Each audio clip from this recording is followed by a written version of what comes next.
morning, good evening. Welcome to this week's live craft and chat. I'm just literally in the middle of my post for Blue Sky. I just took that 1 second too long. Done. Okay. Oh, there we go. Look at this. All the little things coming through. Great to see you here. Yeah, like so in the chat, I couldn't remember the chat command to get the list of chat commands, and I had to dig through and find that. So glad you guys found the list, and that you are having fun with it. Good morning, Leanne. Great to see you here. Now the other thing is, usually now that I've got my teleprompter, I bring my thing over, but I turned off the teleprompter. And now I can't work out how to turn it back on again. I think I just have to yeah, it's all right. It's fine. We can live without it. We haven't had it for ages. We can just get used to me looking over here to read the chat again, okay? Okay. Hope you can all hear me, all that kind of stuff. Let me know. I do have the fan on, so I'm just going to kill that. Bye-bye, fan. Squirrel. Shiny things. That's right. Yeah, the camera hub software will let me turn it back on. You are right. You are right. I've just got to, turn it on. Look. Let's just go. Let's just do it. Just so that it doesn't mess with my head anymore. Prompter. No, it's not picking up the prompter at all. That's fine. Yeah. Yeah, I've got it on Stream Deck, but what it was is you can't watch like Netflix or something with it on in the background, so you actually have to stop the sharing through Mac to be able to like watch shows. So I've turned it off, and I know there's an easy way to turn it back on again, but I think I just I've got to mess around. And do I need to mess around for it? Not really. I should be okay. Lots of things. I do have a Stream Deck button all set up for it, but unfortunately, until I turn it back on as like I'm allowing it to screen share, it won't let me, do anything. I'm just gonna, there we go. Yeah, it's a bit interesting. And I don't know, like those of you that use the Elgato prompter on a Windows device, do you have the same problem? Can you watch like Netflix and stuff with it running in the background? Or like me, do you have to stop it from sharing so that, it doesn't think their own things are an issue? Yeah, I think this is a Mac thing. I think it's a Mac thing, and it's a bit quirky. I would agree with you. But anyway, that's not what we're talking about today. Today's topic, the title topic, is making the content, right? It's actually getting in, doing the thing. Hang on, sorry, my phone wasn't on Do Not Disturb. It is now. John says, I haven't tried watching anything on my computer except YouTube forever. Yeah, it has no problem with YouTube. So YouTube I can watch, but the second I try Netflix or Prime or like any of those streaming services, what have I tried? A Netflix, Prime, and Paramount I've tried on the computer. So yeah, so it wouldn't play on any of those. Doug says ideation, script, record, and edit. That's right. Now, and this is the thing, the taking the action, the doing the things. I am the #1 poster girl for not doing the things, all right? And so me talking about this is quite hilarious. And something I do have to remind myself of is that these live streams are content. I am uploading to my channel every week, to both channels. I have 2 channels. They both get a live stream every week. And in my brain, I don't count that for some reason. So I'm like, oh, I haven't uploaded in so long. But it is definitely one of those things. Well, see, I think of ideation and research, they go hand in hand, Russell, definitely. So without getting the initial idea of what have you got to research, so they need to go together. And then you're researching, you have to have researched before you can write the script. So ideation and research, I think, go together. They marry together. One is nothing without the other. It's great having a good idea, but unless you've got something to back it up, what is it really? It's just an idea. And Russell, how was BDD Live? BBD Live? Like, seriously, I need to know. In the chat, put it in. It looked phenomenal. Yeah, and I'm with John here. I get a lot of ideas. I jot them down. I put them in my ClickUp. I get a lot of ideas, but how often do they make it into that ideation research tab? And quite often for me, this is what happens with me. I get the idea, I research it, I script it, I get an idea, I research, I script it, I get an idea, I research, I script it. And I never actually get to the hitting record stage because that is the area where I have trouble with, right? So let me know in the chat, which is the area you struggle with the most? Is it getting the initial idea? Is it researching it? Is it scripting it? Is it recording it? Is it editing it? Let me know in the chat. And while you're doing that, I do want to let you all know, I did put out a poll on the community tab for this channel this morning, asking you to just put in your upload speed. Like there's just a few options. And because I only have 4 choices and the upload speeds around the world are insane, I've had to sort of really think about, okay, where are most people going to be? And I could be totally wrong, and I may have to run another poll sort of splitting out one of the other areas. But I was really curious. I was in a Facebook group this morning, and someone was struggling with their live streaming software. And the first comment, the first piece of advice was, oh, you'll need to double check your speed test. So run a speed test. I'm thinking, great advice. Excellent. You'll need 50 megabits per second down and 50 megabits per second up. And I just went, oh, hell no. Oh, hell no. That is not how it works. If they make it so you need 50 megabits per second upload, how many people does that rule out of live streaming now? Like, seriously. So I thought, I'm going to run a poll, because in my brain, I'm like, oh my God, that rules out at least half of the world. But I could be wrong. So let's run a poll and get some information. Russell says that BBD Live was beyond words. I'm like, is it beyond good words? Like, I just want to double check, like, you enjoyed it? So please, that would be great. Like beyond words, amazing, good? Or just a total dump? Because like beyond words could be a total dumpster fire. Like I'm thinking good. I really am. Like with it being BBD, I'm thinking it's good, but let me check. Livestream consultant says, like flying cars, great idea, but not really practical to implement yet. Man, I want my flying car. The Jetsons lied. I want my flying car. I would like it, now-ish. So yeah, please, flying cars. Let's have a look here.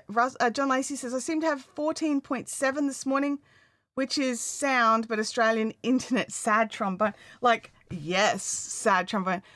I have the absolute best plan I can possibly get for this location, and it's 100 down, 40 up. I have no options for something more. There is, like, short of me paying tens of thousands of dollars to have a company run fiber to my actual house, which is not on the cards. It's not even a pipe dream. I'm just like, no. Short of doing that, this is the best option I have. And I've still got better than a lot of people around me. So, Real Men Rising, great to see you in the chat. Thanks for jumping in. So I do have a poll on the community tab if you want to go and put that in. But let's have a look here. No one stuck on any part of their content creation because no one answered the question. That is awesome. If you are not stuck on any part of your content creation, whether it's ideation, research, I am going to split them out now because just in case there's confusion, but I do put them together in my brain. Ideation, research, scripting, shooting, and editing, those 5 steps. If you've got no problems with any of those steps, I am so glad because I have problems with shooting. I am like queen of coming up with ideas and scripting. Don't shoot. I don't like being on camera. John says, to be honest, I made a conscious decision to slow down over December. Tired John is tired. You know you. You know you better than anybody else. So you get to make those decisions for yourself. And I'm glad you've made that decision. That's awesome. Geology Dude says, I have lots of ideas, talks done before when teaching, but I'm trying to focus on visuals with 3D. That takes so much time and planning to do, but you have a plan. And as long as you are implementing your plan, it's okay that it takes a ton of time. Because sometimes things do take time, different niches, like creative niches as well. Like I know of crochet and knitwear designers who are like trying to pump out content every week, when I know full well it can take multiple weeks to finish one garment. So they're burning out trying to keep up. So my advice to them is to do like behind the scenes stuff that's relevant to the niche that their audience would enjoy. But for you, I know you've got a very definitive plan that you want, but is that the plan your audience wants? So we had a chat last week about, it veered into a little bit, so we probably could talk about it more, but we had a little chat about making the content that you want versus the content that your audience wants. Are you actually putting so much pressure on yourself to make this particular thing, and your audience are going to be like, yep, cool, whatever, move on to the next thing. And then you're going to feel, or possibly feel, a bit let down because you've put in all this work to make this amazing, but I don't know your audience and you do. So, you know, that's a good question for you. Let me have a look here. Russell says, many breakthroughs, lots and lots of woo. BBD does have lots of woo. Not a ton of technical content, but access to coaches at the highest level. Had a nice chat with Brandon Lucero, Mel Abraham. Thanked him for our chair and many more. Thank you. Did Mel put you onto the chair, did he? That's hilarious. Let's hear. Lots of chatting happening going on. Hey, Michael Sahovsky, good to see you in the chat. Russell says that before ideation should come purpose of the content piece. Well, I mean, I kind of put that in with, see, I've got ideation to me is a massive bucket, right? Because you've got to, you come up with an idea, right? And then is that idea solving a problem for your audience? But you could come at it from the other side. Your audience has a problem. What is the idea to solve that? Your audience needs something, you know, from you. What is that thing? And then come up with the idea. And they can go either side. They can go either side. So yeah, it can. And I know, apparently not Doug. Apparently you can't spell, and I probably should hydrate. Hydration today. We have water. We have tea. This is the first Yeti. The first Yeti was this beautiful one here. This is what started it all. And I realized today I haven't used it in a while. So I decided I'm going to make tea in that. Good tea. You know when you make yourself a good cuppa and you're just like, good cuppa. And then every now and again you make yourself a bad one. And you're like, I have no excuses. I made that myself. It's just awful. Okay. Hydrated. Livestream consultant says, I've just checked my upload speed right now. Totally shocked that I have 9 megabits per second right now. I know that'll change in an hour or so. That's actually a really important thing to keep in mind of is what time of the day are you trying to upload your content or live stream? And is it the optimal time for your area? So for me, this sort of time, I splodged. This sort of time that I'm live streaming is great because everyone in our area has gone off to work. I'm not sharing the internet. So it's, you know, I'm not sharing the internet with anybody. I've got the bandwidth or, you know, very few people. So I've got good upload speed. I've got nearly my full 40 megabits per second upload. So I've got about 33, 34. So that's really good. And I'm happy with that. Now I did learn something interesting. Did my live stream end? No. Phew. I nearly had a heart attack then. I went back to my live stream screen and I had the box up, but it was, oh my gosh, I nearly had a heart attack. But it was just a box from when I was sharing. Oh, geez. It's all good. Welcome to live streaming where Chantelle has a random heart attack for no apparent reason. Yeah. Geology Dude says that my download speed is 367 per second and my upload is 22. Yeah. And this is, I'm still live. Thank you. Thank you, everybody. And this is the thing, right? We all have these like huge differences. And I know like people like Russell have 1,000 down and 1,000 up, and that is fantastic. It's just a pipe dream for most of us here in Australia. And even parts of the US just don't have access to it. I have 100 down, 40 up, which is the advertised amount. I usually actually have about 105 down, which is weird that it's more than what they state, because that's not usually how it works, but the upload speed tends to be a little under the 40. I don't often get the full 40 for the upload. And for some reason in Australia, they really do like throttle the uploads. Well, not so much throttle, but you know, they are definitely lower, as in you can get the 100 down, but you can't get the 100 up. I can get 250 down, but then for me to get the 250 megabits down, I would actually have to drop my uploads to 20. So it depends on what your focus is. So in Australia, obviously our focus is to consume content rather than to create content, or at least that's what the telcos are saying. So that is, oh, Russell fully disagrees. Hang on a second. I'm looking at it from one type of content.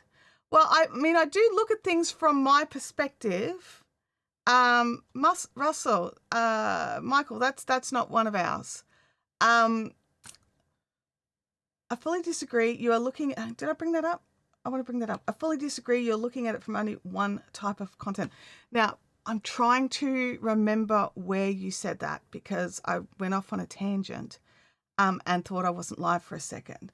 So is that in regards to how we make our content? Is that in regards to the order that we come up with our ideas? So I just want to clarify before I answer. Let's have a look here. Good morning, Amazing Yacht Destinations. It's good to see you here. So, and this is the thing, like I do look at things from my perspective and from my experience, which is all I can do. And I can look at things from, you know, different people's, like I can try to be open to different people's perspective. So I definitely would like to know what it is that you do. So if you are a person who has a different method rather than ideation and research going hand in hand, so that could be either way, ideation, research, then creating the content, then editing and uploading. There we go. Russell says, oh, okay. Yes, here we go. Oh, no, that's not the one. Oh, this is the one. First, you pick the purpose of the content. Then you research the ideas appropriate to that content type. I mean, I suppose I always think of things like, I have the purpose of my channel. And so everything I think about is in relation to that purpose. So, yeah, I'm not sure why. I'm really perplexed as to why Fiberific is in the chat here at all. But it is. I don't know why. Okay. That's cool. Fiberific's my other channel, and I'm just looking and I'm like, I'm not logged in as Fiberific anyway.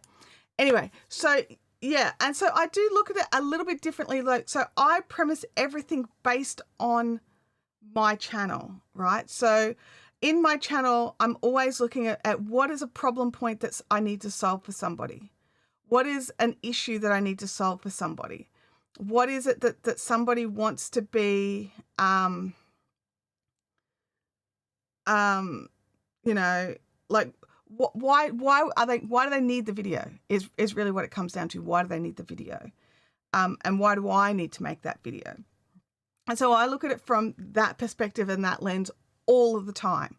That is the only reason I make content, is to solve your problems. And so I do look at it from that perspective. And I think we should all be looking at our channels, our individual channels and our individual audiences as to what is the why, and then everything else comes from that.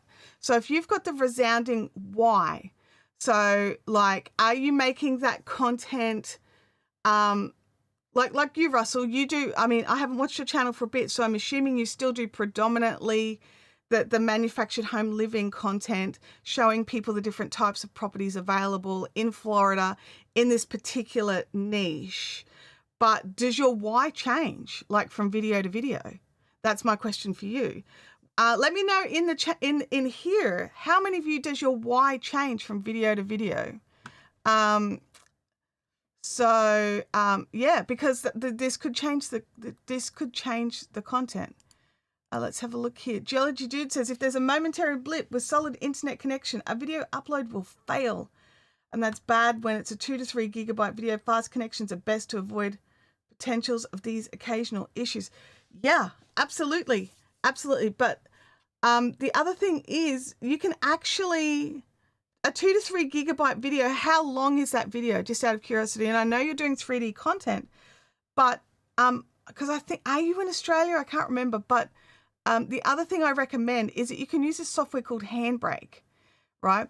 And most people, I'm like, oh my God, no, that compresses it too much, blah, blah, blah, blah, blah. It's ridiculous. I'm not using it. No, with Handbrake, you can totally control how much you compress it. And you can just change it just a little so that people even watching at 1080p and 4K can't tell it's being compressed just the slightest amount. And it can make a huge difference on your upload speed. So definitely worth having a little look into if you are uploading quite big videos, because quite often my videos are around the 4 to 5 gigabyte videos. And so I had to work at what I was going to be doing to fix that. So yeah, live stream, John Lacey says Handbrake and Shutter Encoder are both great free tools. I haven't used Shutter Encoder, but I have used Handbrake a lot. Let me look here. Russell says, yes, if all of your content is YouTube videos to educate your audience, and that's pretty much one type of many contents. Yeah, absolutely.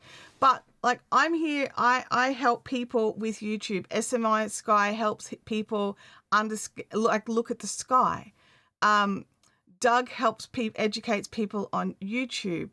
Livestream Consultants helps people live stream. So we all have a particular why, but does our why change from video to video? Real Men Rising says, I try to keep my why consistent since I'm encouraging men to, I'll try again. Since I'm making content to encourage men in great husbands and devoted fathers. So you've got a very specific why. So when we have our channel, there usually is a pretty specific why. So your content, like targeting, doesn't change that much. So therefore, any ideas automatically, like in my brain, okay, and this could be totally wrong and not be what you do. So let me know. But for me, because I have my why set in stone, then, and my why is to help you, but then, sorry, my brain totally froze. But my why is to help you. Every idea that makes it through to the research phase already has to tick that box. And if it doesn't tick that box, it gets shunted off to the side as like a, I don't know, when like, that's a great idea. Maybe that's for someone else. And I will share my ideas with other people. I'll be like, I think you should make this video. So, and so for me, my brain I automatically filter through the why. Russell says here, but I now also, oh, sorry, hang on a second. I missed his first. He said, yes, my bread and butter YouTube videos remain the same. So I've seen those. And he's gone, but now I also produce content to introduce myself, to connect with my avatar, connect to dispel industry rumors, content to build my email list, and so much more. But isn't the overall why still about manufactured homes in Florida and the advantages of them and why you should or should not move into one? Like, isn't that not still the overarching why? So I don't know.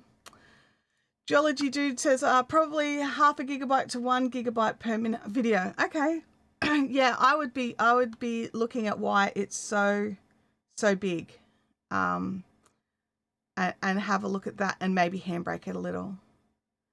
At least what you could do, what I would do is make your video how you normally make it, handbrake it, upload it, look at it from YouTube, and then also, and keep it unlisted or private. Then upload your other video and look at it from YouTube as well. And then look at them and work out, can you actually see a difference on a computer screen or on a phone? Because like, you may be going to all this effort to create this enormous piece of content that may get glitchy or buggy when you're uploading, because it is such a big piece, and with a low download speed, although yours is not too bad, but with a low upload speed, upload speed, then it could be problematic. But maybe look into it, and it might actually save you some effort. But if it does look physically wrong, then you just have to accept that that's the biggest file. Like, you have to have the biggest file. SMA Sky says, I guess my why is to educate, inspire, and entertain. Well, there you go. So you would frame all of your content around that. Doug says, there's a you and your channel why and a per idea why that is more focused. Per video, that's more focused. Okay. Yeah, but like, yeah, that's true. That is true. So I've got like the overarching why of my channel, which is to, take the sting out of live streaming for people, make it less scary. And to, help with YouTube questions. And then you've got the whys of all the individual live streams, but they all still are under the umbrella of helping take the sting out of it. So I don't know. I think it's great. I think this is a great conversation because we do have different opinions, and that is okay. So yeah, but I wanted to ask, like, are you taking action? Like, I know, Russell, you are an action taker. So this is probably not aimed at you so much because you are a big action taker all of the time, taking action. So let me know if you're in the chat, are you an action taker when it comes to your YouTube channel? So I know Russell is a big old yes. But let me know, are you an action taker? Well, let's sip some tea.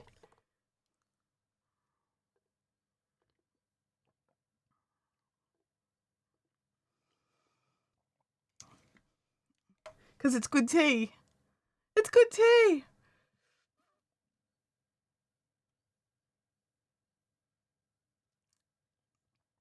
Well, maybe not so much advanced for this discussion, but we do talk predominantly about live streaming here.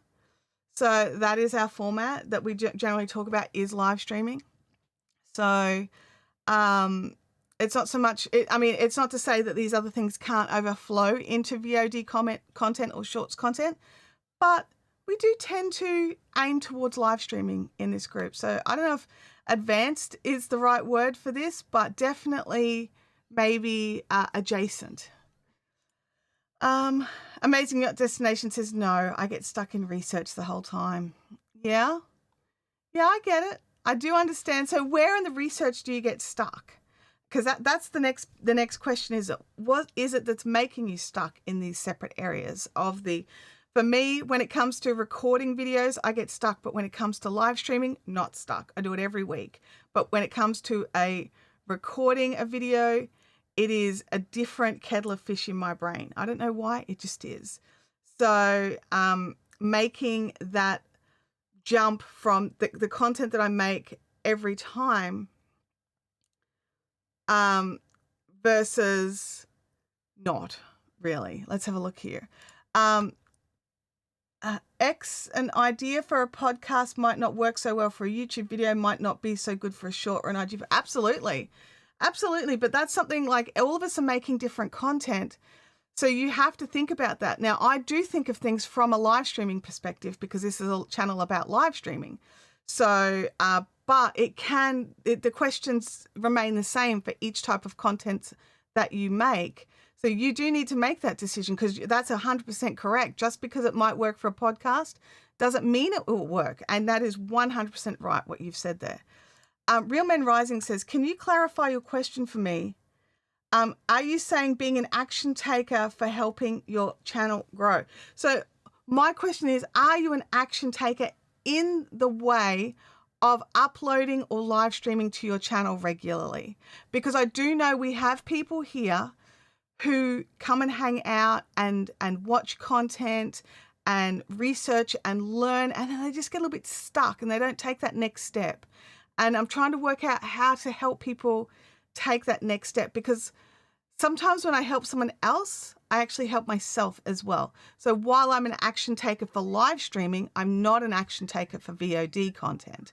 So I'm hoping that that you understanding where you get stuck, or helping you to understand where you get stuck, and stopping your actions. So you might be a person who goes in and does great on the research, gets your video idea ready, gets it all ready to record, and then goes back to researching the next video and never hits record.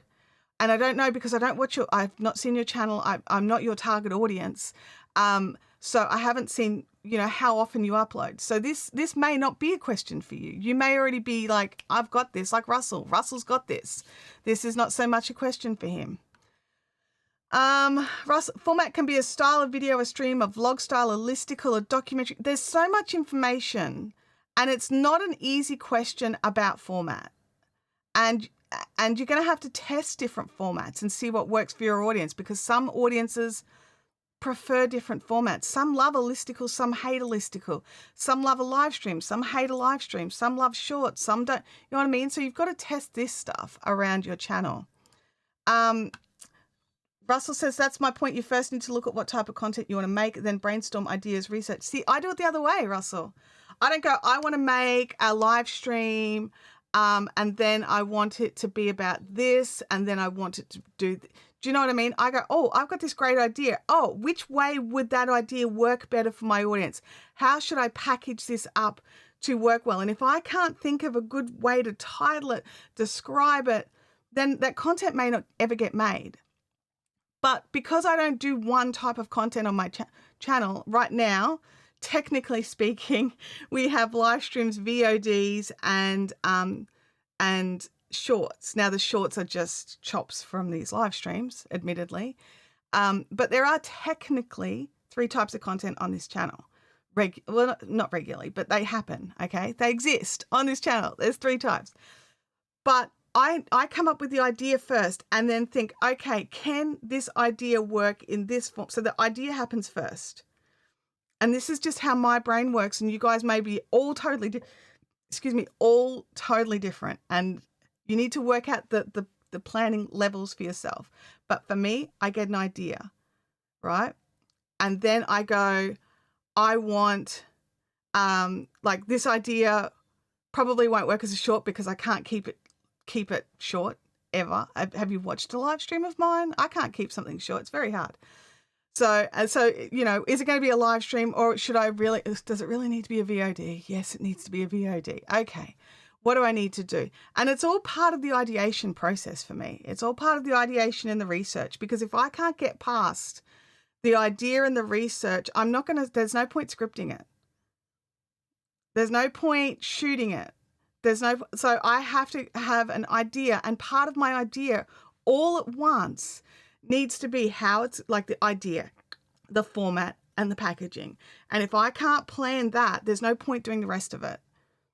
Because if I can't work out how my idea is going to be useful to you and in what best format for you, there's no point researching it, like doing the rest of the research. There's no point doing any of the rest of it. So that's probably where I think about things a bit differently. Okay. Live stream with John says, I have done a weekly live show for 2 years without missing a week. I just wish I could make more VOD content around that. But see early comments about tired, John. Yeah, like I totally can understand that. I've got my 2 live streams that go out every week. On the Fibrific channel, there's been a live stream out there pretty much every week, excluding sickness and travel, for 8 years. So, you get into a habit and you get in and you do it. And then then it comes time to, give that little bit extra. Like, it comes down to, what is your goal? Like, if you're just happy live streaming and you're content with where everything is at, then there doesn't have to be more. If you are happy doing what you're doing. But if you are like, I want my channel to grow, I want to make more sales, I want to sell my thing, then you need to look at what you're doing and make decisions based off where you want to be. So there's so many variations. There's so many variables about what is success. And I think we talked about this a few weeks ago about what do you consider success? And that it all comes back to that. What do you consider success on YouTube? Let me know in the chat. What do you consider success on YouTube? So, or utilizing YouTube, like your business behind YouTube. What does that success marker look like for you? What do you see and go, I've made it?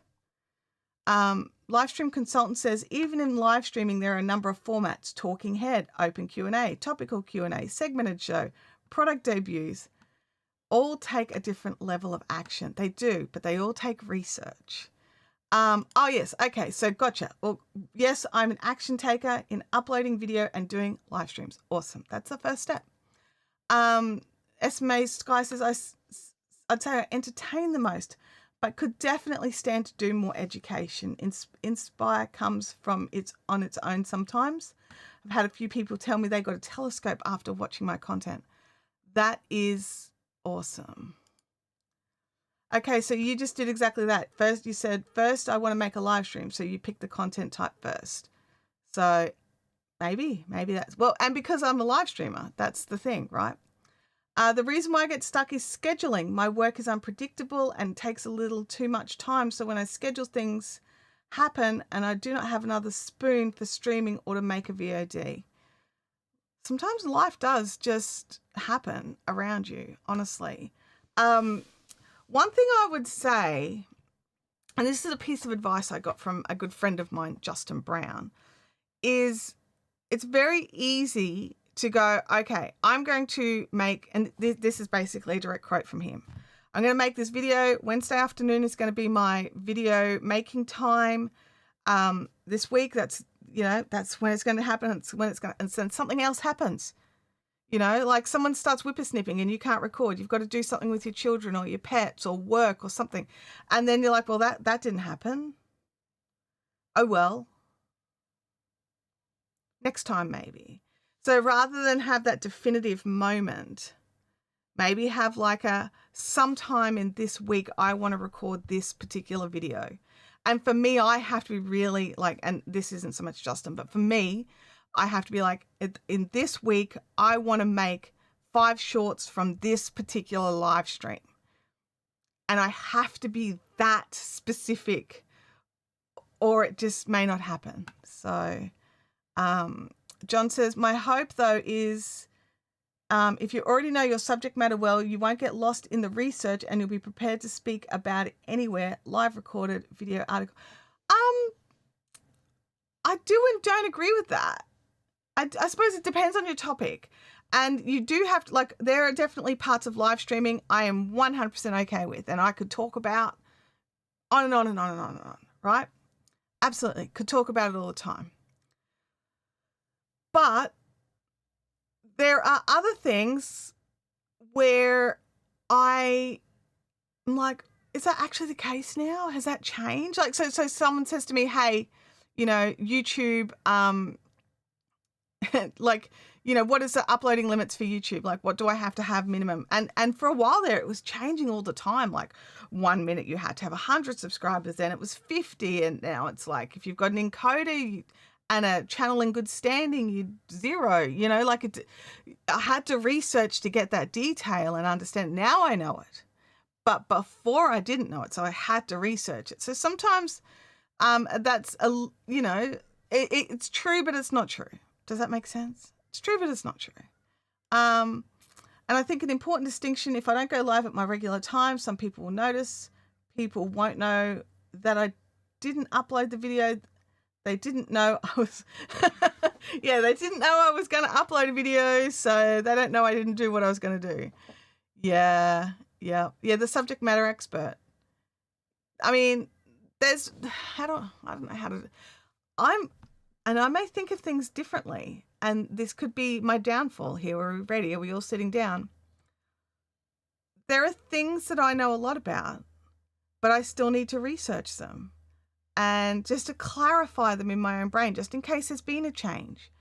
And then there's, like even in this live stream today, we've come across people with differing views of where you start, like what's the first point of your creation journey for a video. I'm trying to think of it's not really a creation journey, but like the starting point of when a new video comes into, being. I don't know. There's a word for that. Not my brain won't give it to me. But I always have to recheck. I always need to like have a quick look and have a quick read, double check, and I consider that research. So maybe me calling that research is not right.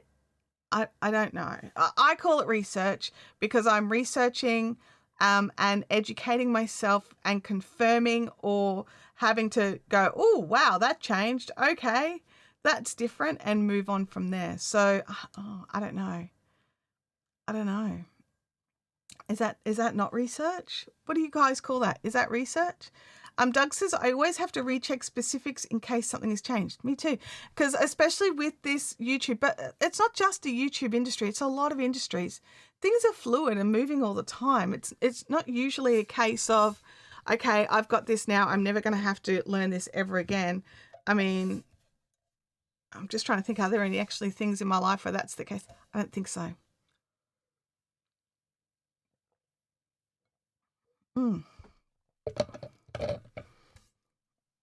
Thank you for the hydrate. It happened. There was hydration. Hydrating happened. So have I confused everybody even more now? Like, just out of curiosity? Because my brain's like, what on earth has happened here? So let me know in the chat. Have I confused you more, or is everything okay? And I don't know. I'm just going to see if I don't know what I've done there. That's correct.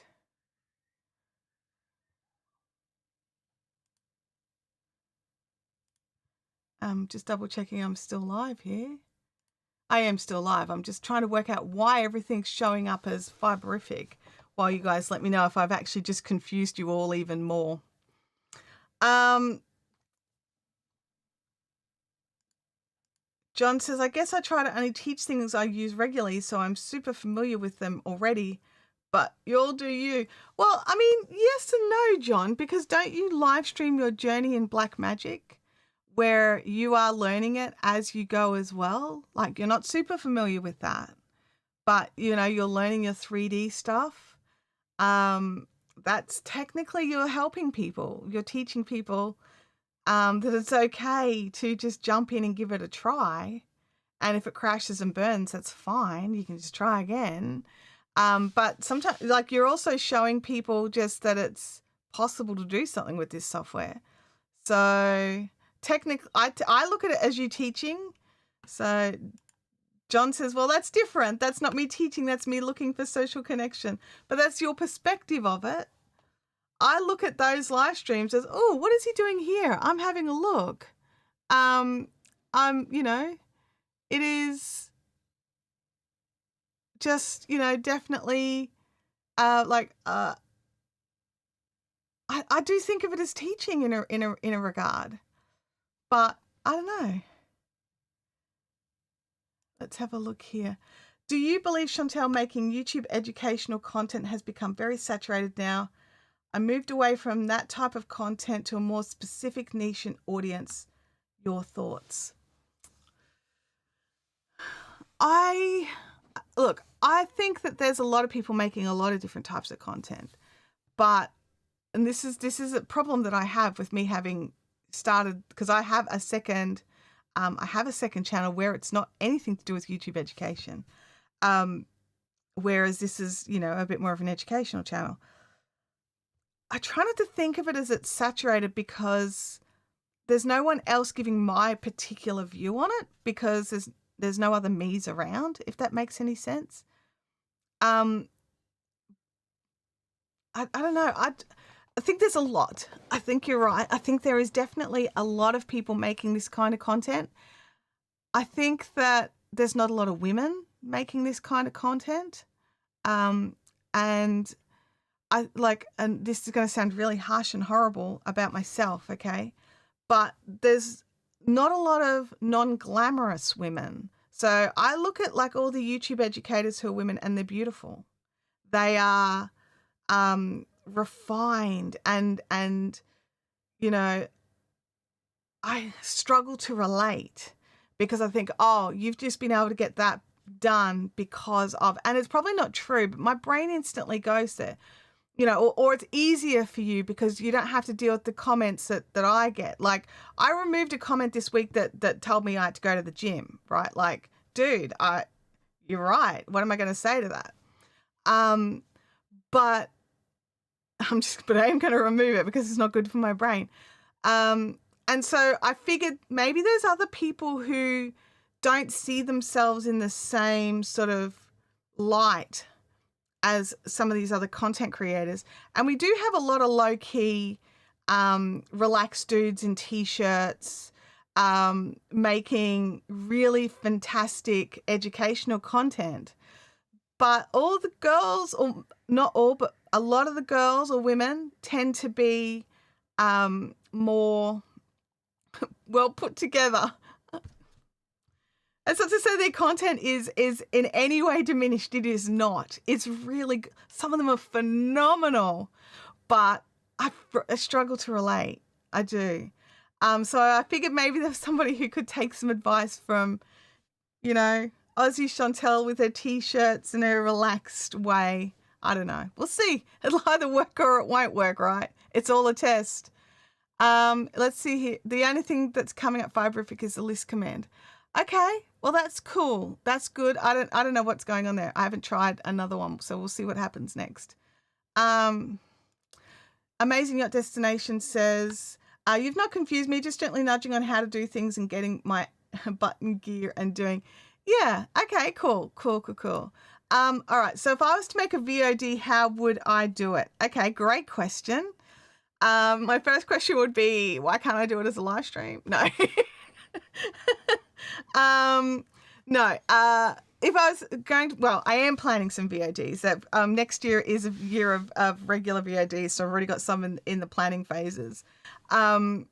So the first thing that I do is I look at my audience and I'm like, what do they need help with? What's a question that they've asked that they need help with?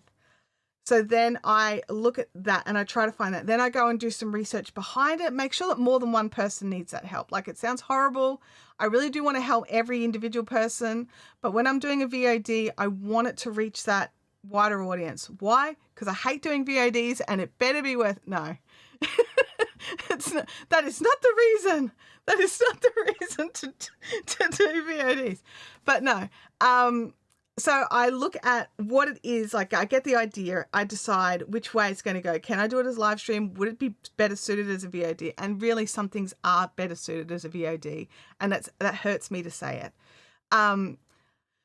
Then I sit down, I research it, I write a script, and I write a word for word script. I don't use that script because I am terrible at using a teleprompter, which is hilarious because I have a really nice teleprompter now.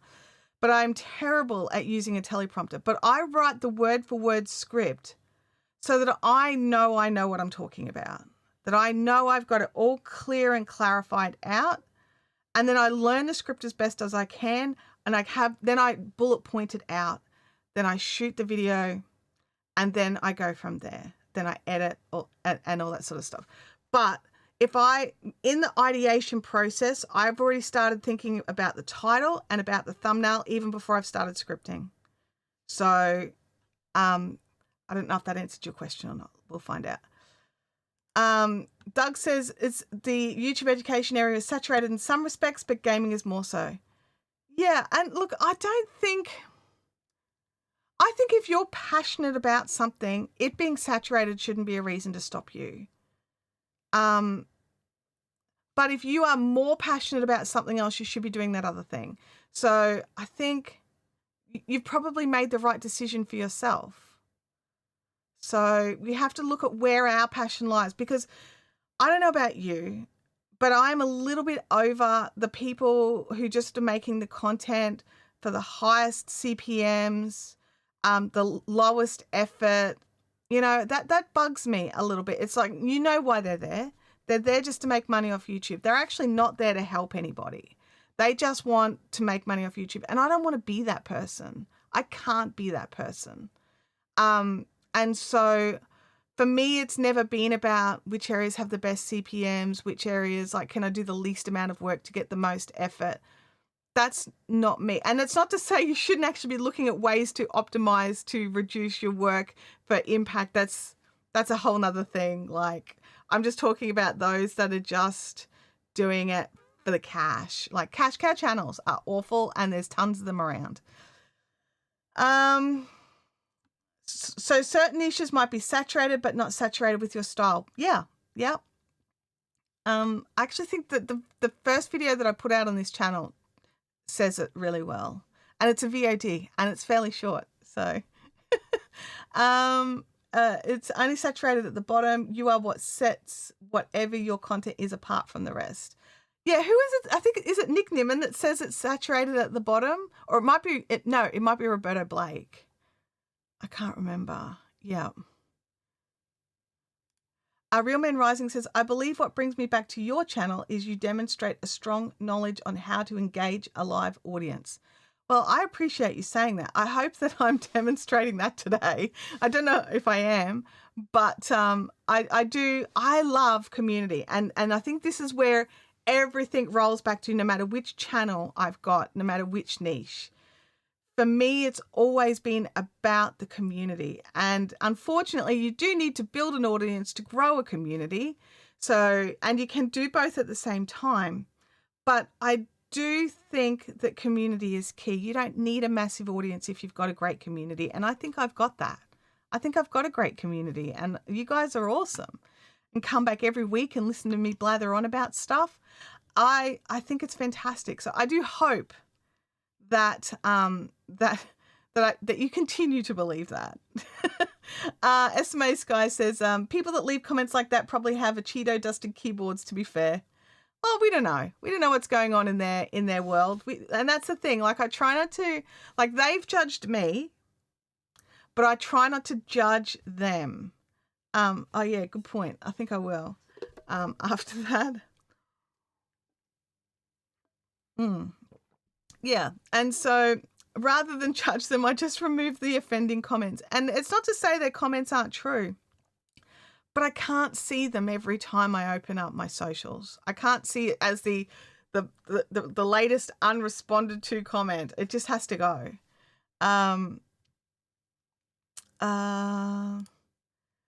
Doug says, I find that the YouTube education space has a lot of noise. There's a lot of people dabbling at the low end. Many are over sensational and clickbaity, and have some really solid, and also some are really solid educators. Yeah, and I think that's going to be the case in a lot of niches. There's going to be those that do it one way and those that do it another way. So yeah. Michael will be back. Okay, Doug's. Oh, am I that far behind in the chat? Oh my gosh. VOD. John says, well, that's kind of why I asked, because I mostly make it live in OBS Studio, but no go live, so I'm not distracted by random comments. I make small edits, do captions, video, thumbnail, upload. Okay, so I would be making sure that your thumbnail ideas, how do I put this? When it comes to VOD content, which obviously I'm not a pro at, I need to, let's just put a line under that, not a pro at VOD. You really need to be organizing that packaging straight up before scripting. So ideation, packaging, because if you can't work out a solid title and thumbnail, it's going to make everything else a bit wishy-washy. So I would have a go at moving your thumbnail creation to before your video creation. Like, sure, if you need the screenshot or something during it, in your brain, block that out, but be thinking about what's going to be on that thumbnail. Like, you don't actually have to have physically made it, but you have to have the ideas for it, like before you start recording. Geology Dude says, yes, beautiful people attract views, but there are many average people looking out there with knowledge that is more than skin deep. Yeah. And that's where I'm trying to slip in. Being the average people, but have more knowledge. That's where I'm going. Amazing Yacht Destination says, you're selling yourself short. Not trying to. I was just explaining why I started. Like, I feel okay. Like, I'm okay. I prefer your content. I come for the knowledge and how content makes me feel. I hate when people just tell me it's all sunshine and roses and not what the truth is. Yeah, it's hard. It's a hard game. And YouTube is not an easy place to lay out your life. It's really not. John says, and I've seen some people break the flow in social stream to just address the camera directly to make shorts in real time, which is another approach. There's a lot of approaches. There are so many options for you to choose from. And you need to just sort of sit down and work out what works for you, what works for your audience, and go from there. Like I have been tempted to turn off the emotes wall, right? Just because when I'm creating shorts, there's little random emotes flying around every now and again. But I'm like, you know what? I don't care. They're fine. If they want to know what the emote's about, they'll come to a live stream, right? Oh, yeah, I was. Finance is when I was talking about like cash cow accounts, the finance industry is pretty awful for it. Some even summarize their main points at the end of the stream with the intent of cutting it down into a short. Planning is not a bad thing. Like, I don't see any of this as bad. I think this is organized and well done. And if they can do it and remember to do it, then do it. If you can plan your live streaming content so that you know exactly where you're going to be cutting it into shorts so that you can utilize that content again and again for different platforms and different areas, then do it. Absolutely. I don't tend to, because I'm like a shiny thing person and I've got all this plan, and trying to just remember to hit all my points is the hardest part, you know? Oh, Roberta said that? Okay, about the saturated at the low end of the pool. Yeah. Chantelle rocks at is engaging the audience and community. You guys rock. Any tips for encouraging lurkers to come out of the shadows into the chat comments? Look, sometimes lurkers have a reason for lurking and they're never going to come out. So if they're at work listening and they don't want work to know, the last thing they want is you to say their name out loud, right? Because someone will look over and be like, what are you doing? So sometimes there's a reason why people are lurking. But if you just ask questions and or ask for responses in the comments and make them not like they don't need to write war and peace, but like, type yes in the comment if you've live streamed. Something simple and fast that they can just yes or no or whatever, something really simple that might engage them. That can sometimes do it. Sometimes even just actually talking to the lurkers, even going, hey, look, for those of you that might be lurking, I know you're here. Thanks so much for watching. Do you know what I mean? Like, and replay viewers as well. Like, we quite often get a goodly number of replay viewers who want to be involved in the chat but couldn't for whatever reason. So, just making that effort to understand that they're there, but also understand that they could be lurking for a reason. So I don't consider, it's like some people consider lurkers as a bad thing. I don't consider lurkers as a bad thing. They've made the effort to come to your live. They're watching, and that might be as far as they can go. That might be the final step that they can take for whatever reason. Doug says, I tend to dabble my thumbnails throughout the process, sometimes in my head, sometimes on screen. Yeah, I tend to, like when I've come up with a video idea, I go into Adobe Express, which is where I make my thumbnails. And I jump in there and I sort of start moving things around. Like, do I want my head on one side or on the other side? Like, and get that there. And then I decide, do I just want an image or am I going to have words? And sort of part of the process goes through there. And sometimes, because I'm a bit of an ad-libber, sometimes I'll say something during the actual recording process that's just gold. Not often, but it does happen. And I'll be like, dude, I want that in the thumbnail. So, yeah. Doug says, I occasionally address the lurkers when I'm shouting at people in the chat and let them know they are welcome and to say hi. Yeah, because sometimes people also, like, I don't know, have you ever been in a live stream where it felt so clicky and it felt like everybody knew each other, and that when you commented, it was no one replied. Like when you asked a question, no one answered because they're in their own little social circle. Like, and that happens.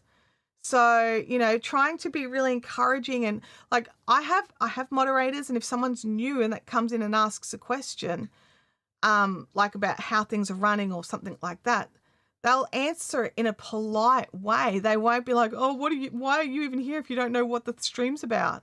Like I've had that as a response. You know, so I think a lot of it comes down to you and the community. Also, those of you that are here commenting regularly, makes it so that those that are new feel like it's safe to comment. And I think as a streamer and as the sort of like the head of the fish, how we respond to different people in the comments and in the chat denotes how our community respond to each other. And I think it just goes down from there. Persistence, i.e. longevity, is a key in many niches. He who is last standing will be the biggest in the niche. Graham Cochran was that way in the home audio recording niche. Now he is the biggest. Well, there you go. Yeah, look, if we're talking about the emojis, they are fun. I like them. That's why I haven't turned them off yet. John says you can record, you can probably record ISO separately and Ecamm for repurposing. Absolutely, I could. Yes. That is absolutely, and my system can do it. I just don't. It can be a bit much when we're spamming the emotes. Yeah, but usually I've done something or said something that's made that happen. So I probably wouldn't clip that bit anyway. SMA Sky says that he's found the best way to get the lurkers to come out is to ask a question or do a poll. Yeah, there's a lot of ways to get people to engage. Actually, a number of YouTube creator educators have been promoting the YouTube easy mode slogan lately. Really? Who? I find this inaccurate hype irritating. YouTube is hard. It's not easy, but I like the channel. I'm with you. YouTube is hard, but anything good to do shouldn't be easy, right? Like anything like meaningful in life usually has its challenges. I don't know.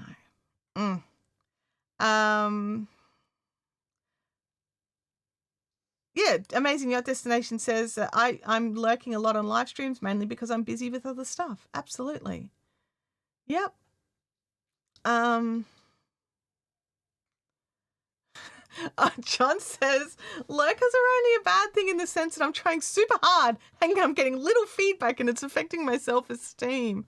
Oh, yeah, I feel that. Yeah, the ability to duplicate a thumbnail, a bunch of types to try out different treatments is super useful. Yeah.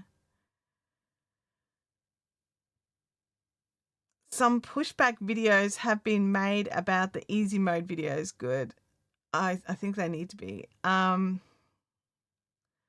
I agree with you entirely. I wish the ABC thumbnail testing would come to live videos. Yeah.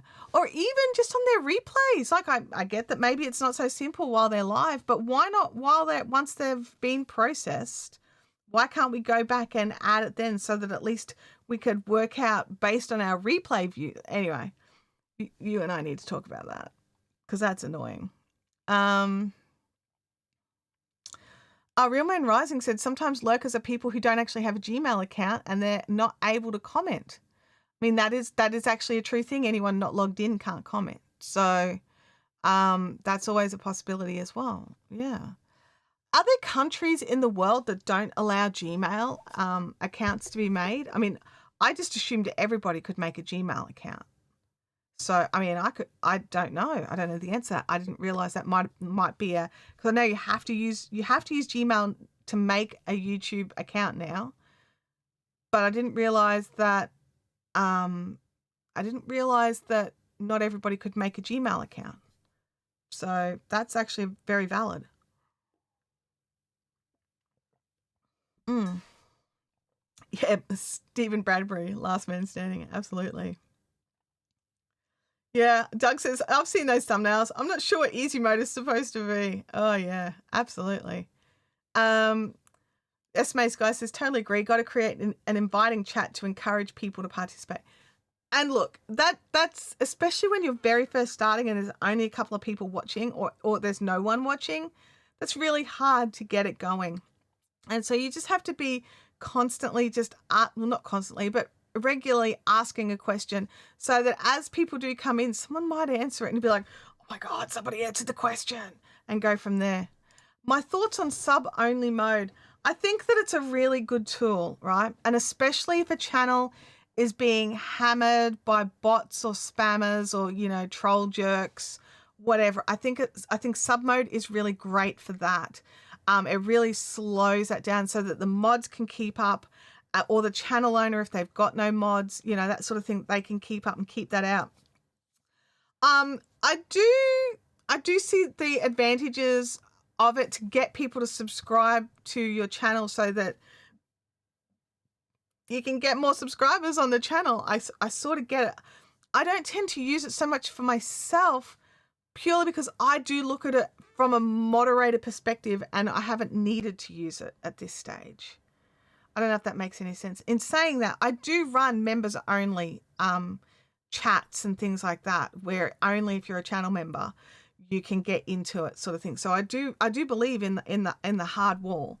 So it's not a oh, it should be open for everybody kind of mindset. I just haven't needed to use it at this stage.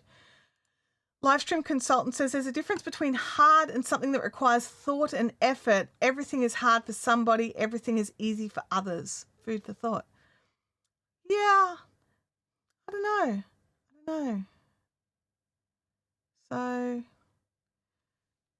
I mean, it's true, but I do think that YouTube doesn't come naturally to pretty much anybody. Like their content type might, but there's usually a part of their process that is not their favorite, you know. Yeah, that's an interesting take on it. Real Men Rising says, I have a lot of men who watch my content on the replay, but they don't Gmail me, but they don't have Gmail accounts, so I understand why they don't leave comments or engage in the chat. My question is, why don't they have Gmail accounts? So I don't understand why they don't have one.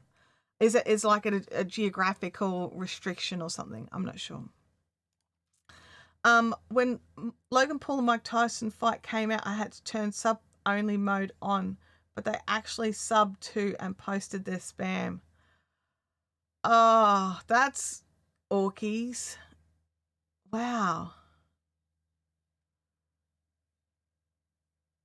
Yeah. I mean, there's different time limits for sub-only mode. You can make it 1 minute, 5 minutes, a week, whatever. You can make it so that it's harder for them to do that.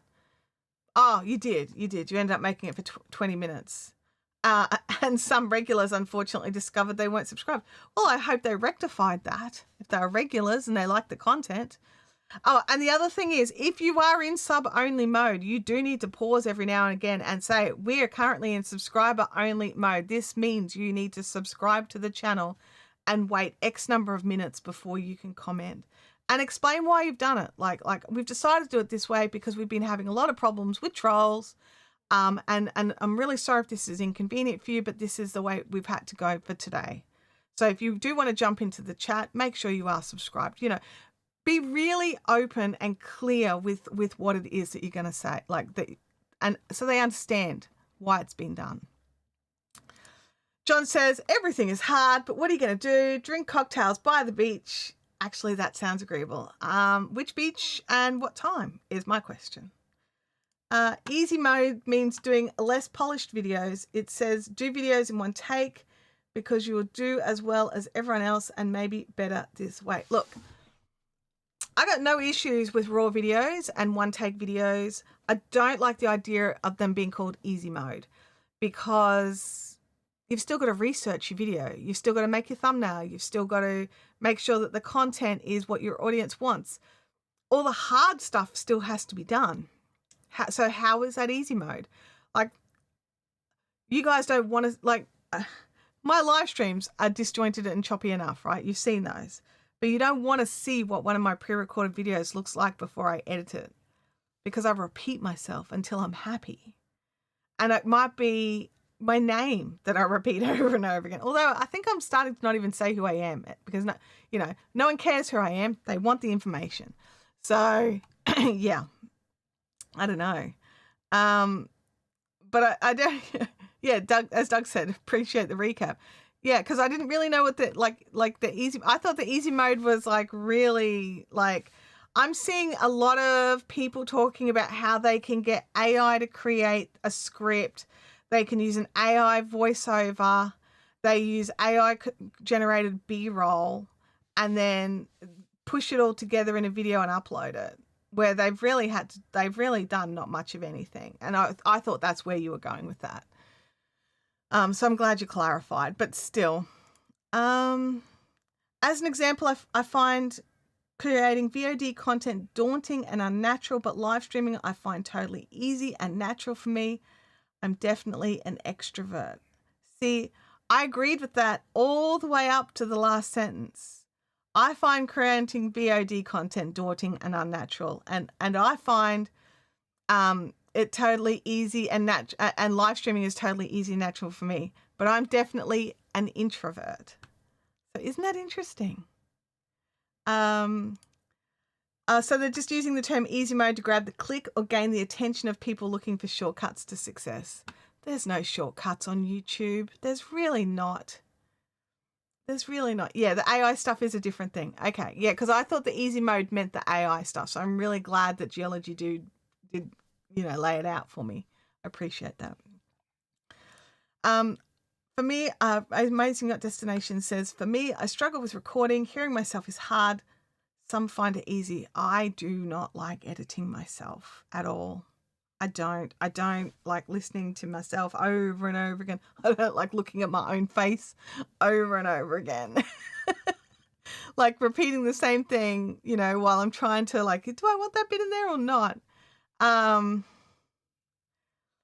John says, I think some of you'll need to blur the lines of live and VOD a bit more and get on a call and explain something to a friend and then edit the recording.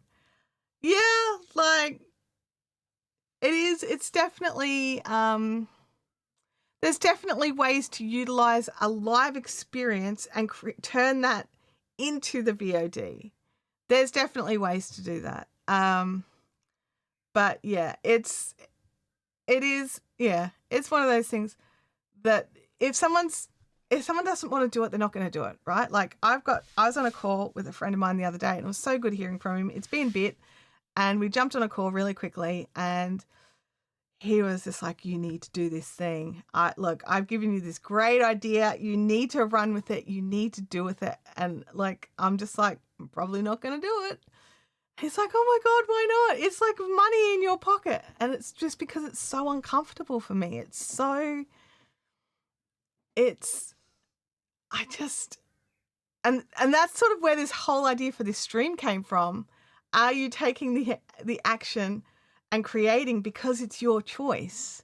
And it's a choice that we make. It is a choice that we make. Are we doing VOD only? That's a choice you made. Are you doing live stream only? That's a choice that you've made. And we have to accept the ramifications from our choices.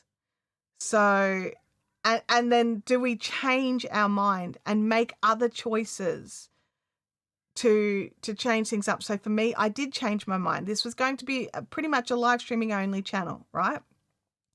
But I need to grow this community a little bit more. I feel like I'm always relying on you to be here every week to help me. And I don't like putting weight or pressure on anybody. Even if they don't feel it or even if they don't see it, I feel like I'm doing that and I don't like that. So I would love to grow this community a bit more. But do you know how I need to do that? By creating some VOD content. But at the same time, I don't want to change it too much because I love this conversation that we have. I love that we can have differing views and differing ideas on how something is done.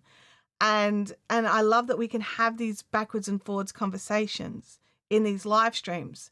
But at the same time, I do have information that could be a little 3 to 5 minute video that I could just upload and have it there as an evergreen all the time,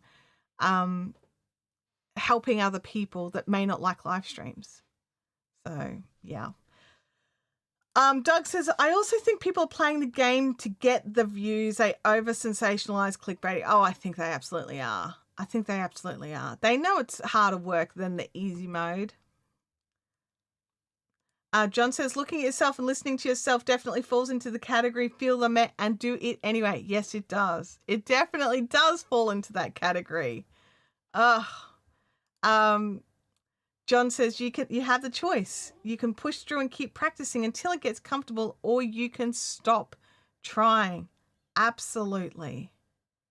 Absolutely. John says it took him 100+ lives before he started to feel comfortable. And it's a super inconvenient truth. It is. And you're right. Because we all can make these decisions for ourselves and for our communities and for our channels, right? We can all do this.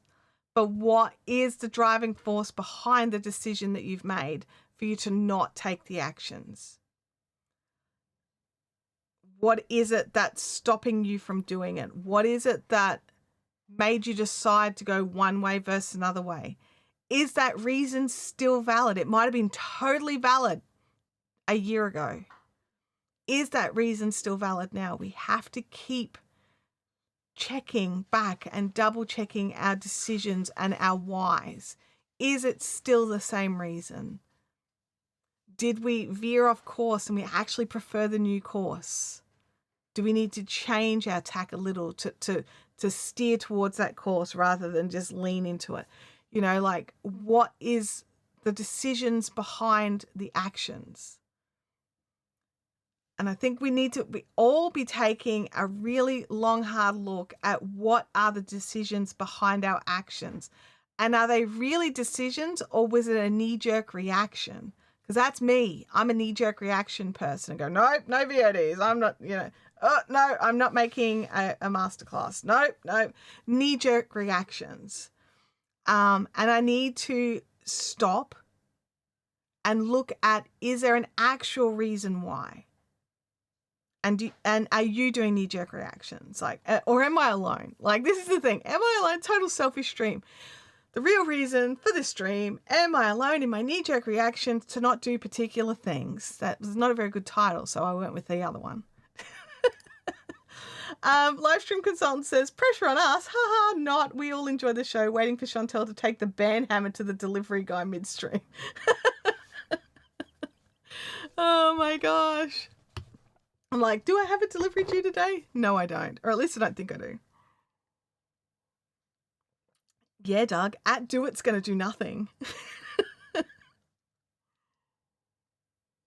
So funny. So funny.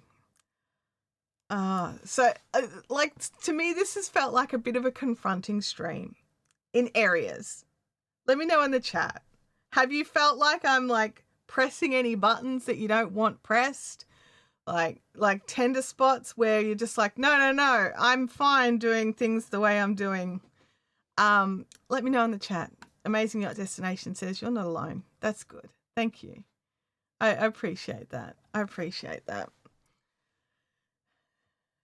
Doug's very keen on what are you trying to get me to do, Doug? What are you trying to get me to do? Lots of do-its, but I don't know what I'm doing. Oh my gosh. All right. I can hear the little cat running around the house asking, taking action. Good point. Make a VOD. Yes. Yeah. I will definitely make it so that those of you that are actually over on my Buy Me a Coffee, you guys will get first look at the VOD. So over on Buy Me a Coffee, there is tiers where you can be Buy Me a Coffee members. I want to say members. I'm just seeing I've got a video somewhere. Where is it? I've lost it. Hang on. It's got to be here somewhere. Oh, here it is. It wasn't called Buy Me a Coffee. Here we go. I'm going to roll this. So right now, these are my Buy Me a Coffee supporters. So live stream consultants, Doug Husing, and Amazing Yacht Destinations. So over on Buy Me a Coffee, you can become a regular monthly supporter as well, not just like a super chat supporter as such. Those guys, they'll get the VOD first. So, oops, not the one I wanted to kill. There we go. Here we go. Chantelle reacts with her form of knee-jerk easy mode. Yeah. SMA Sky says, no, it's been fun. I'm considering doing a podcast of some kind once I can work out some topics to cover. That's a bit uncomfortable. Yeah, like we all definitely have our comfort zones, and is there enough stuff in the comfort zone for you just to stay there and still grow as a human? I don't know. But, or do you need to, I personally think we need to stretch beyond our comfort zones to keep growing as people. Different people have different views on that. But for me, I think we have to stretch ourselves and reach for the next thing and reach for the next thing. And to help us to grow. So I definitely want to do that. Doug says, make the typical easy mode thumbnail and then one take rant about how YouTube is hard. Oh my gosh, that sounds like such a good idea. It's just like they click the thumbnail and be like, oh, you know, YouTube is so easy. And then be like, no, it's not. And just lose it. That would be so, my God, so good. Oh, Russell. Oh, hang on, come back. Russell says I was about 3 light years out of my comfort zone in BBD. But you've really stretched yourself and grown into it though, right? Like you've done really good, like a reality check. I like that. John says, I know there've been some comments about avoiding the YouTube easy button, but equally don't make it so hard on yourself that you're scared to try. The sweet spot is somewhere in the middle. Yes, it is, John. It is. Sorry, I've just realized I have my chair on rock, and so I love rocking. So I'm like, I should turn that off. There we go. Sorry about that. I've been like on rock the whole time and I'm like rocking back. Sorry. I love my chair so much, honestly. Russell says it's tough when you're meeting folks that went to 7 figures in a year. Yeah, I get that. I also am a little daunted by that. But I'm so happy that you just ran with it anyway. You got uncomfortable and you just did it. And I think myself and others need to do that too. Gotta love that chair. Absolutely. Russell, I was so worried I was going to get the chair and be like, nope, so not comfortable, not going to do the thing. How am I going to send it back kind of thing? But I'm just so relieved that I'm so happy with it. I did have to buy like an extra tall footstool. That was always going to have to happen. Got to make a BRB clip with you pulling out the band hammer from behind your chair, getting up and then chasing the delivery guy. He will have the label easy mode. Oh my gosh. Yeah. Are you getting inspired by those people? That is awesome. That is awesome. If you don't know what BBD is, okay, so it is, just to clarify, BBD is something called Business by Design by James Wedmore. Excuse me. And Justin Brown put us both onto BBD. And BBD is all about creating digital products and, digital products and how to sort of next level in your business and go from there. And different people can do it different ways and you've got different goals and things like that. But he's also really I don't know how the best way to describe it is. I find that the methods and that the way he does it is really relaxed and yet like get the work done. Like, I don't know how to describe it, but yes. Yeah, that's definitely a visual, isn't it? Like chasing someone with an easy mode label. Yeah. Except I don't run. That could be the funny part. I'll have to trip them over and then hit them while they're down. And then I'd get cancelled for hitting someone while they're down. But it's the only way I can keep up is if I knock them over first. Mel said he loves his. Yeah. It's one of those things, like, you go online and it was like 50-50 split. People either loved him or hated him. There was no real in the middle, right? And so I was just like, oh no, what are the chances? And I'm like, well, it's a 50-50, really, Chantelle. But yeah, but I got the chair anyway. I risked it for the biscuit. Got the chair. Very happy that I did. Very happy that I did. I don't know. I think we've been pretty clear about today's video. I think we've kept a pretty tight rein mostly. No, we didn't. We went everywhere like we always do here on this channel. Wield that band hammer like Thor. Yeah. I was going to be modding for someone recently, and they suggested that I change my user handle to Thor for their live stream, and I was just like, no. No, I get it, but no. Gosh.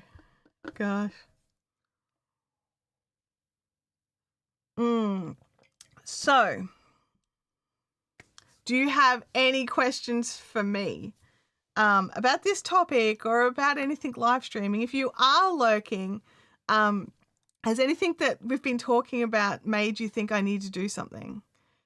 I'd be really curious to know. Russell says, some folks meet their need to serve without being focused on the dollars. The point is to be of service. I like that. Because that's kind of where I am.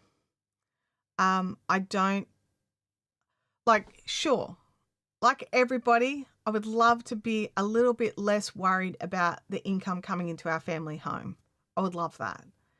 But at the same time, I can't let that be in my brain all the time, because I just want to help people get over whatever it is that they need help to get over to, so that they're creating. And sometimes that means I have to get over whatever it is. So, yeah. Welcome to the Lurkers Lounge. Yeah. Are you coming back to the States soon? At this stage, I have zero plans. There's no plans at this stage. So I don't know is the answer. Serving is greater than getting the bag. I 100% agree with that. I think I get, do you guys know about like having your cups filled up by different things? So my cup gets filled by me helping people. And if I feel useless or that I'm not helping, or, you know, that I'm not basically helping other people or serving other people, my cup runs dry. And then I feel awful because I haven't helped anyone. So I definitely need to help. I definitely need to help my emotional cup be full. So that to me is a big priority, because I can't do anything else if I feel run down and useless and you know, like I'm not making any impact in any part of anything. Doug says, not that getting the bag isn't a priority. Yeah, I'd like to keep the lights on. Like, let's be honest. I would like to keep the lights on. Russell hitting me with the truth right in the face. I think you've had opportunities to grab the gold ring and chose to focus on what fits your level of comfort. I think you're right. I do. I think I have. I jokingly say this thing, there's, you know, leaving so much money on the table that you fear for the integrity of the table. I have left money on the table because of different reasons. Yeah. But yeah. But your stream also allows us to help you help others. Yes, it does. I love these streams for that exactly reason. Yeah, I want to pay the bills. I want to pay some bills. I'd love to do that. That's my goal. I've been watching this really great yarn crafting creator, and she actually has this section in her videos that she's like, okay, guys, we just need to pay some bills, and she will shout out somebody who has bought a coffee because she doesn't live stream very often, and it's usually for members only. So somebody who has bought a coffee throughout the week or whatever the time frame is, she'll read it out, she'll shout it out. Like, she'll just choose one. And then if she's got a sponsor, she'll put that in there as well and be like, okay, now we've paid the bills, let's get on with like what we're doing. And I actually really like that concept because we all understand that bills need to be paid, right? We all understand that. Real Men Rising, have an awesome night. Thanks for jumping in. Appreciate your time. Definitely appreciate your time. I appreciate all of your time that you all come in and hang out and chat and ask great questions and Russell comes in and he doesn't soften the blow. He always tells the truth and just jumps in, whether it's confronting or not. And sometimes I'm confronted. I'm not going to lie. Sometimes I'm confronted. But always with great information. And I know he doesn't have an evil bone in it. Well, he might have an evil bone in his body. I don't know. But I know his intentions in the chats are not evil. So I really appreciate the discourse that we get to have as well. So thank you always for doing that, Russell. In saying this, I think it might be time to end the stream. We've all got stuff we've got to get done. Whether it's YouTube live streaming related, our business related, or home related, or just going and getting a coffee, whatever it is, you've got something you need to go and do. I'm not going to take any more of your time today. Hang on a second. Get me a cup of easy mode. Oh, I need to wake up and smell the coffee. Drink that instead. Yes. Yes. I will see you all here next week. Same bat time, same bat station. Thank you all so much for jumping in, for asking your questions, answering and helping each other. It's always amazing to see you all. And I will catch you next time. Bye now.